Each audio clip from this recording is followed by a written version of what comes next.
Happy St. Patrick's Day. Well, happy St. Patrick's Day to you all. Is this just like, is this stereotypical American boy having Northern Irish people on St. Patrick's Day, or do you guys legitimately celebrate this holiday like we do as well? We do celebrate it, but not as you do. Okay. I believe that the American magic to St. Patrick's Day is much more exuberant. Okay. We would get the day off, and we would go for dinner. Get the day off? Yeah, we get the day off, of course. Oh, yeah. For St. Patrick's Day, yeah. So good old St. Patrick. Yeah. You deserve a day off for him. Man. You know he's not officially a saint. Did you know that? Yeah. Not officially? No, he's not a canonized saint.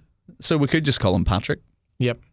What? Is, Wait a minute. How did he become St. Patrick then? well, because it was before the official canonizing, so he didn't. So technically, he's never been made a saint, and no one has gone back and fixed the problem because nobody knows there is a problem really. He's just St. Patrick. Nobody even knows the guy. It's hard to say he's a saint. Yeah. This far out. Yeah, you can't make the call now, 1,500 years later. You know what I mean? It seems a bit late. Yeah. If you He has a pretty good track record, though. I mean, yeah, so you could, if you went off that, like, He's done pretty well, you know, but dear love him. so it's not the leprechauns and the green, and that's not really what St. Patrick's Day is about. That's what we made it about, Right. but that's not really. I mean, you guys lived where, or you live here in America now, but you lived in Northern Ireland where. Right. He walked and ministered. I mean, he's got a pretty incredible story that has a lot more to do than just leprechauns. Right. Well, I think yes. First of all, it's a bit like Saint Nicholas. When you think about Saint Nicholas, I mean, he is not Santa Claus. You know, it's not the same thing. We've made something out of it that's good fun and all of that. But really, knowing the story of Saint Nicholas for Christmas and for who Santa is makes him a much more meaningful person to celebrate. The same thing as Saint Patrick.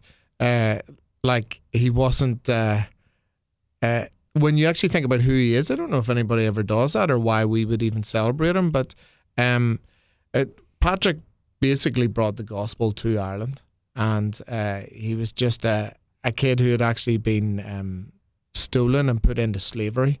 He came from England, and he was put into slavery in France, and then he escaped and.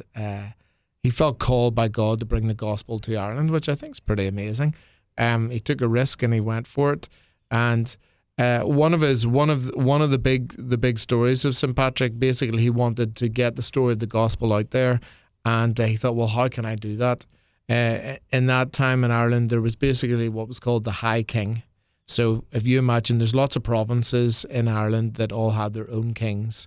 But there was the High King who was the daddy of them all, you know, and he had a law that one day of the year the only fire that could be lit would be the fire where he was. No one else was allowed to have any light within the entire country, and you can imagine that in pitch black with no street lights, if somebody's lit a fire, you're gonna see it. Yeah. You know. So St. Patrick thought this was an amazing opportunity. He went and climbed up. I mean. We've been there. There's Slane Hill, and the High King was in Tara, but he climbed up this big hill that was near the High King, and he just lit a fire.